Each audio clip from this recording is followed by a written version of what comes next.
didn't write your resume. But civil rights made somebody read your resume.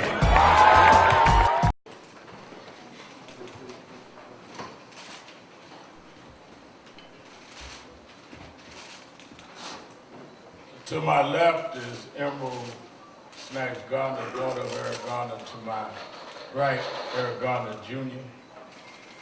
And standing behind me is the attorney for the family, Jonathan Moore, and attorney Michael Hardy, who's worked on this case with Jonathan, and his general counsel and executive vice president, National Action Network. Today, Daniel Pantaleo lost his job, but 5 years ago, Eric Garner lost his life. And even though it is appropriate and in our judgment deserving what the commissioner has decided and announced today, let us not forget that Eric Garner lost his life 5 years ago in an illegal process that both the district attorney in Staten Island and the judge ruling that there was evidence that she recommended that the actions of the police was in fact the contributing factor to the death of Eric Garner.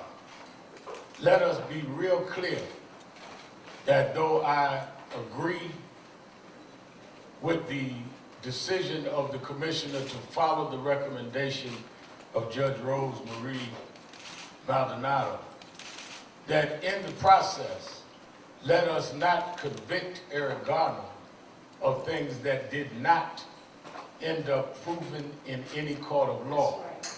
To say that Eric Garner was doing things that has not been established is to desecrate the memory of a man who was the victim here. Let us also remember there were other officers involved that ought to also be dealt with. There was the arrest report saying he had 10,000 cigarettes when he did not. What is going to happen to that officer? There is the allegation that he was selling. Well, there are witnesses that said he was breaking up a fight. So we cannot look at the record of Pantaleo and not also say that none of the allegations against Eric Garner by the same police that were involved in his chokehold death may have alleged but was never established in a court of law. So as this family continues to grieve and mourn on the death of Eric Garner and have lost two family members, Erica Garner and now Ben, who we funeralized just Friday, who was a stepfather. And we believe that the stress and pain contributed to their early deaths. So though this may be good for the city, that the city enforce its policies, this is not some moment of pleasure or joy for the family that has lost so much and could have expected that the city would have treated Eric Garner or any other citizen with the due process of law and following of police policies. To not have terminated Pantaleo would have said the guidelines mean nothing, the administrative judge means nothing, the process means nothing. It was clear in the only proceedings that happened that Eric Garner was a victim of a policeman that broke policy and in fact contributed to his death. And all else about Eric Garner is speculation and reckless and should not be part of we move forward on. It is in that light, in light of that, that we continue to call for Congressman Matt Nadler who committed congressional hearings to move forward. We need to investigate why the federal government around the country, including Eric Garner, decides not to bring cases into federal court and let a jury decide whether or not Gardner had 10,000 cigarettes. Let a jury decide whether his civil rights was violated and whether or not the police operated in a manner that robbed him of his civil rights. And the same should be of other cases around the country, which is why the Judiciary Committee ought to have those public hearings starting in New York. Secondly, we will be going to the state of New York to ask that they begin to make it illegal by law, the use of the chokehold. This was a New York policy, New York City Police Department policy. It ought to be a state law and a federal law that chokeholds by police is punishable with a crime, not just termination. That's right. And I think that it is clear today is a better day than it's been, but it's a day that's 5 years too late and 5 years of pain and misery that will never end for this family.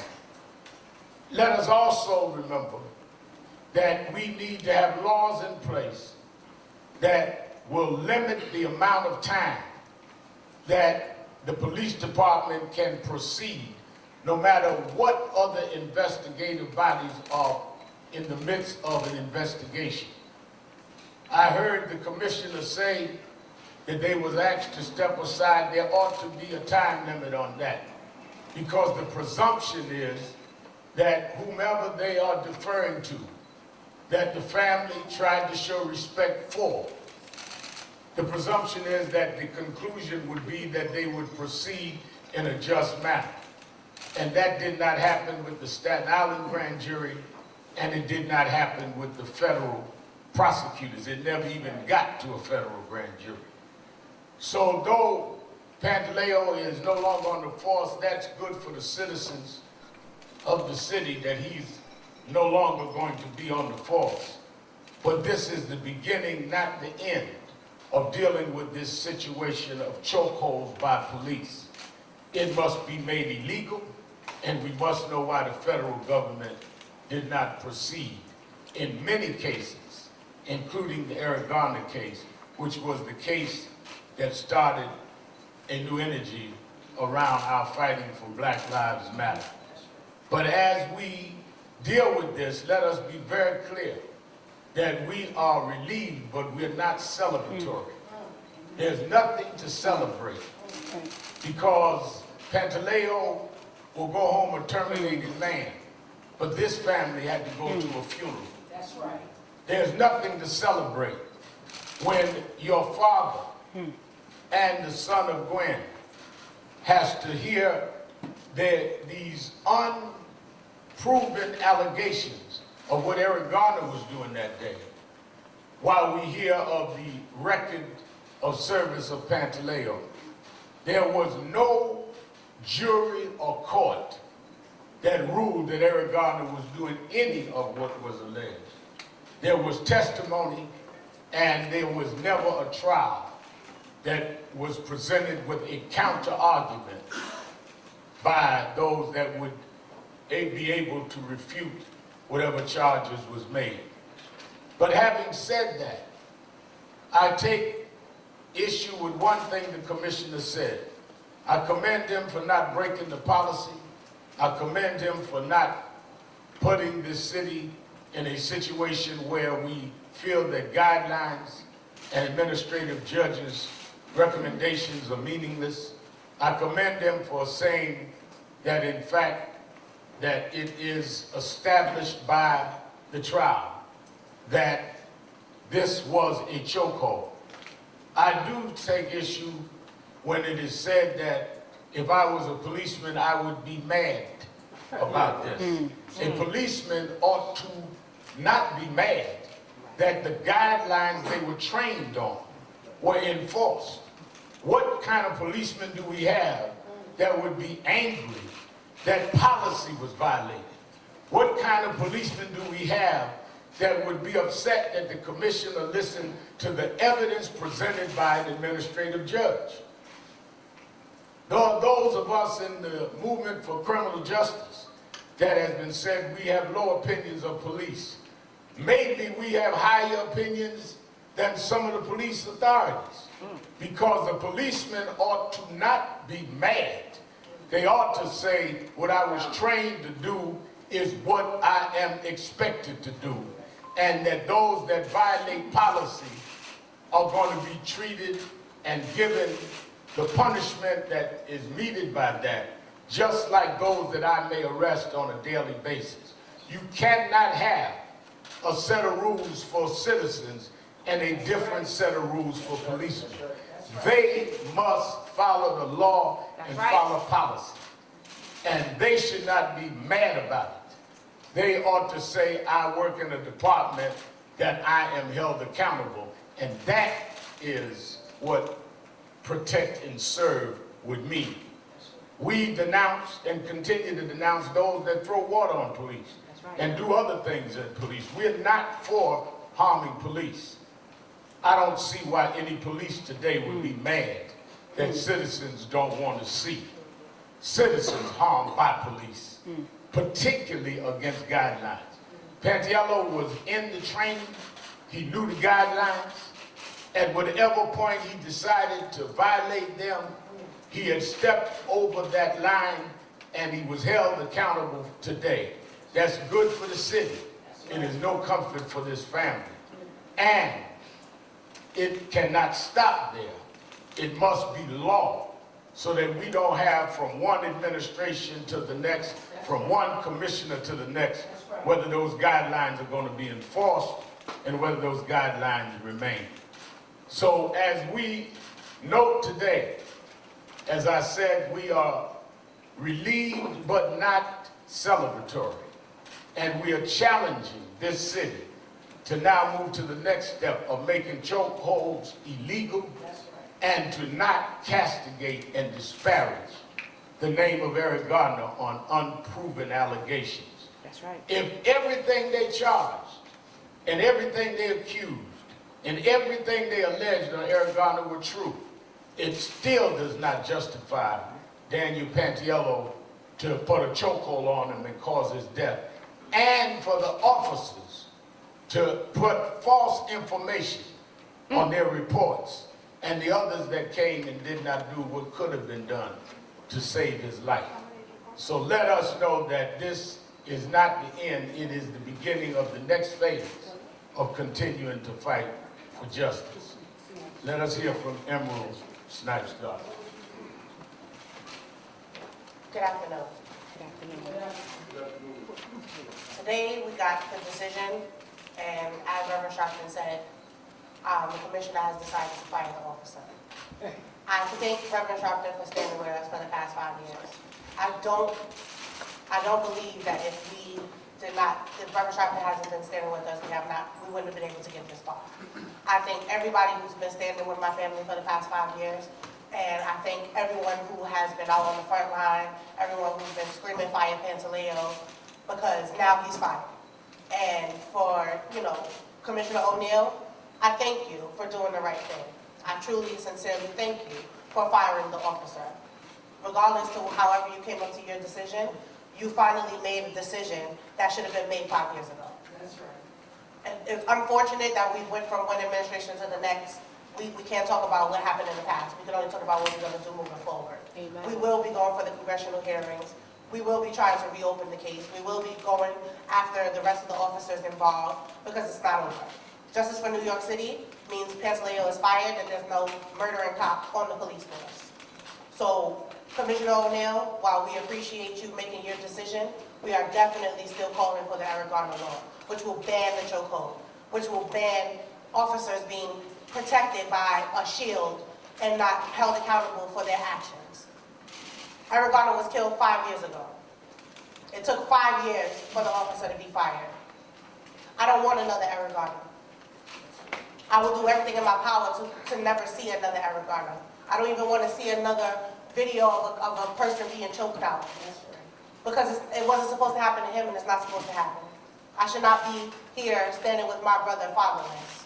I should be here with my father. But Pantaleo took that away from me on 7/17. So, yes, he's fired, but the fight is not over. We will continue to fight. Thank you. Eric has, and I said before I take questions, Jonathan Moore, the attorney for the family. Thank you, Reverend. This is not a day of celebration. It's a day that should have happened, as Emerald said, 5 years ago, actually 5 years and 5 weeks ago. And this is a tragedy for the city. It's a tragedy for the Garner family. And it's really a tragedy for the rule of law.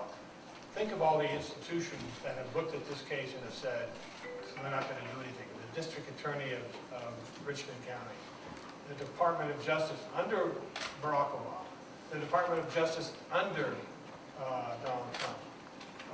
All these institutions have dropped the ball, and they continue to drop the ball because not only, although Daniel Pantaleo has been fired, he's a free man.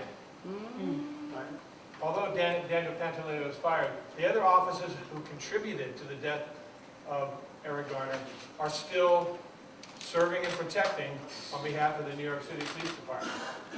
And we call on the city, we call on the DA of Staten Island to release those transcripts of the officers who testified at the grand jury. Let's get to the full truth of what they did.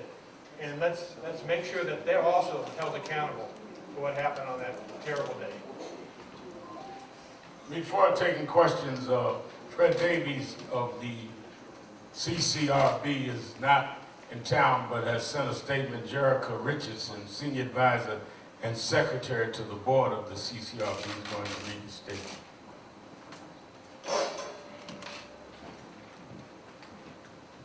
Thank you, Reverend Sharpton.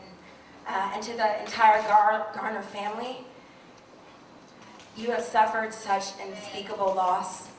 And I just want you to know on behalf of the CCRB that despite that loss, you continue to inspire us, and our hearts and our prayers remain with you. And I'd also like to thank all of the attorneys, including the attorneys at the CCRB who prosecuted this case.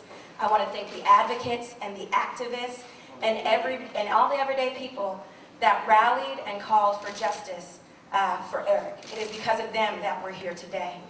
And it is with great humility and gratitude that I stand on behalf of the New York City Civilian Complaint Review Board, the only oversight entity and the largest oversight entity in the nation. We're the only one that administratively prosecutes police officers for misconduct.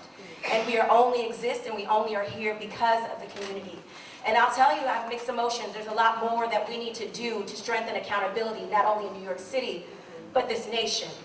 And so I'd just like to take a moment to share the words of Reverend Fred Davey, our chair.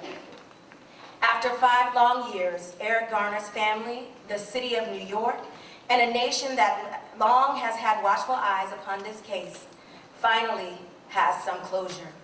Make no mistake, this process took entirely too long.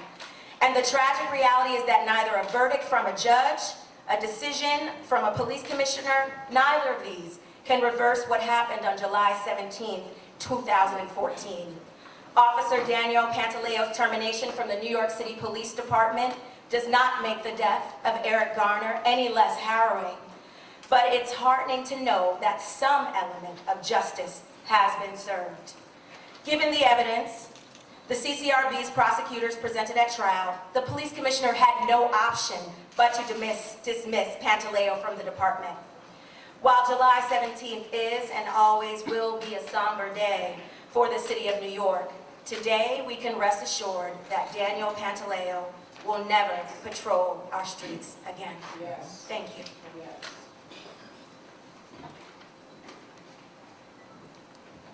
All right, are there any questions? Reverend Sharpton, a few weeks ago, we were in the same room when Judge Maldondo's decision became public.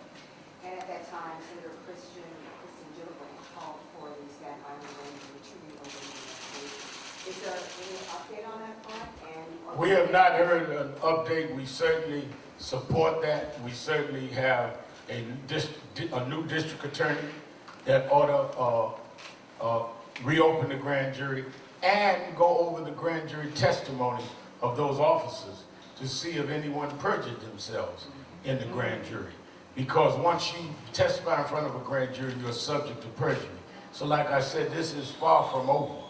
And included in calling for the reconvening of the grand jury in Staten Island under new prosecutor is also the congressional hearings that was committed to us, and we intend to go to Albany. The governor said Pantaleo should be fired. Well, if he should have been fired for chokehold, let's make a state law about chokehold, the Arizona law. Yes. Reverend, have you asked Eric Holder why the DOJ didn't act on the civil rights investigation before the Obama administration wrapped up 2.5 years after Mr. Garner was killed? Well, when Eric Garner left office, it was still an open investigation. Have you asked him why they didn't wrap it up? No, I did not, and again, it was still under investigation. It would have been inappropriate for him to comment on an ongoing investigation with me. Reverend Sharpton, after O'Neill Ridge's decision made the announcement this morning, the PDA issued a statement saying that he was coming to cop haters and extremists. How do you respond to the indication of the PDA that this was an unjustified termination? Well, first of all, the guidelines of the police department is what he violated. Activists didn't write the guidelines. That's right. Advocates didn't write the guidelines. And people that want to see a city that everyone is under the law, including those that enforce the law, are the ones that say he had to, in fact, be punished if he stepped over the lines of what the policy dictated. Let's be very clear. Judge Maldonado made the recommendation in a statement that there was no ambiguity. Al Sharpton didn't make the recommendation. The Garner family didn't make the recommendation. So is he calling the administrative judge a cop hater? Is he calling O'Neill a cop hater? These are people in the force that have worked their ways up in the rank. I heard the commissioner say he served over 3 decades in the police force. Now he's a police hater because he said I'm following the guidelines. I think he said he didn't hear or make any decisions at all based on public sentiment. So again, what is the evidence that anybody and everybody that was involved in calling for justice here hates police? No, we expect more of police. And we have the right to expect that at least they're going to follow the guidelines that they were trained on. Reverend Al Sharpton, Ramsey Orta is the young man that brought this whole situation to light and recorded the whole incident. He's in jail now. Do we know if something can happen with him, or how do we help him? Again, there are many of us that are looking into that. Okay. And when I hear his name, I have to think of Ben Carter, who we funeralized on Friday, Yes. who stood by Orta and kept bringing them to us. And it was his video that the whole world has seen. Yes. But suppose if Orta hadn't had that video, suppose if Orta had not released it and then had subsequent questionable situations, we would not even be talking about a termination, and we certainly wouldn't have had a trial, because even with a video, I remind you, I was involved in the Rodney King case. That's In right. the Rodney King case, a video mattered. In New York, in 2014, a video didn't even matter. That's right. Anyone else? Reverend Sharpton, also, We only got 2 reporters that. they all, Okay. Well, you're the spokesman for I'm a them. spokesman, yeah. Just joking. Also in the PBA statement, there was kind of a subtle call to the rank and file of the NYPD saying, this means that the administration doesn't have your back. They don't support you, you're on your own, and call your union rep before you even make an arrest.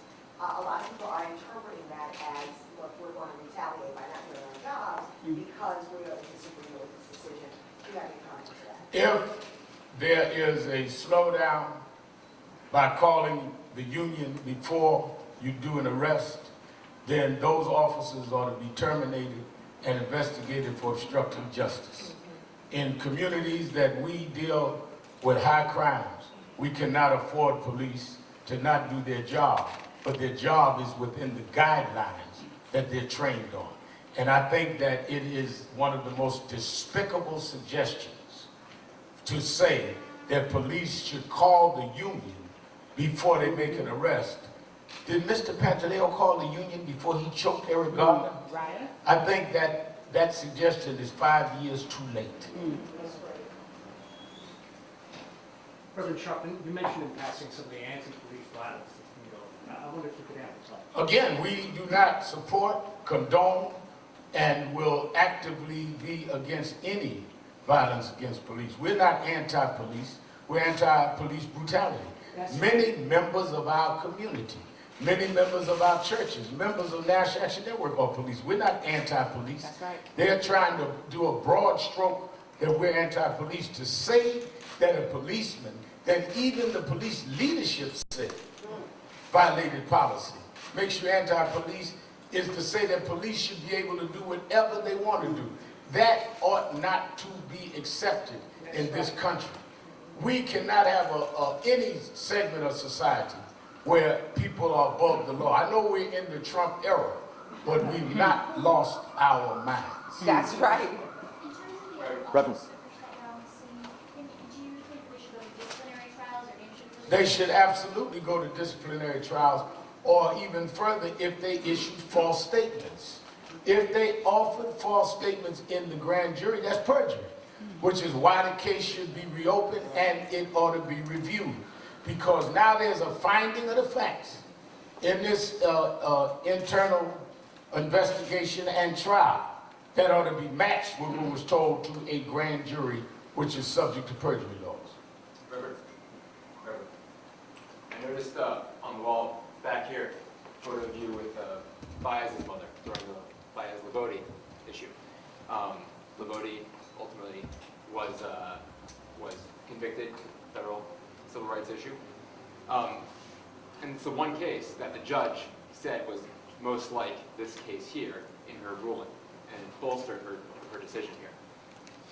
Do you think that the Trump administration, in waiting out the 5-year statute of limitations, purposefully tried to avoid a similar federal civil rights, criminal civil rights trial against Pantaleo? I would say that I do not know what was done on purpose, but I know what was done. And what was done was the opposite of what was done in the Levoti case. I know that there were those in the Civil Rights Division of the Justice Department, according to many reports, that said they wanted to proceed, and all of a sudden they were stopped. And I know for a fact that there was enough evidence to go forward, and they decided not to go with it. I will not be as reckless as the president is with his tweets on me in saying it was done on purpose, but it was done in fact. Reverend, today Commissioner O'Neill said that First Deputy Commissioner Ben Tucker reached out to the Garner family and is waiting for a response. Will the Garner family be reaching out to First Deputy Commissioner Ben Tucker? Will there be a dialogue? That is up to the family, and we not discuss that in public. Again, the dialogue is going to be with the Congress and the state. Other dialogues we will deal with when we deal with it. Can I ask Ms. Garner, the police commissioner said that when he watches that horrifying video, he has a gut reaction, quote, Mr. Garner, don't do it, Mr. Garner, don't do it, comply. What did you make of the police commissioner's statement about his gut reaction when he watches that video? I think he had a misspeak. I think he meant to say, Pantaleo, don't do it, let him go, get off of him. That's what I think. I think he misspoke, and I think that he watched the video, and he is in fact a human being with a heart and a conscience to say that, Pantaleo, you did something wrong. So I heard what he said, but I think he just misspoke. Hey, well, can you talk to us about the shirt that you're wearing? This is the shirt that I wore about 2 weeks ago while we were standing up here.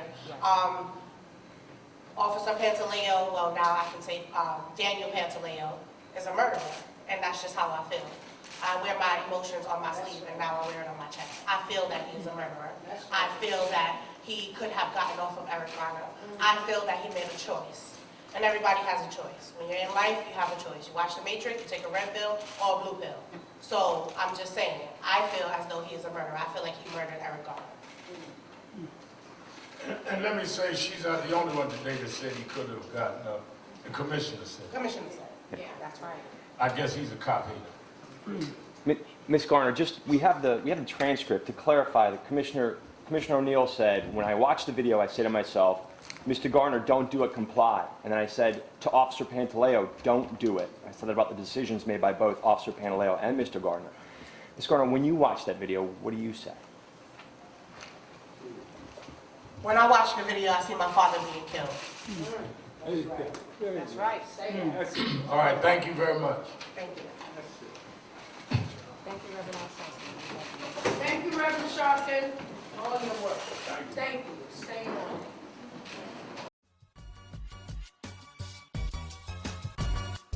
Civil rights didn't write your resume, but civil rights made somebody read your resume.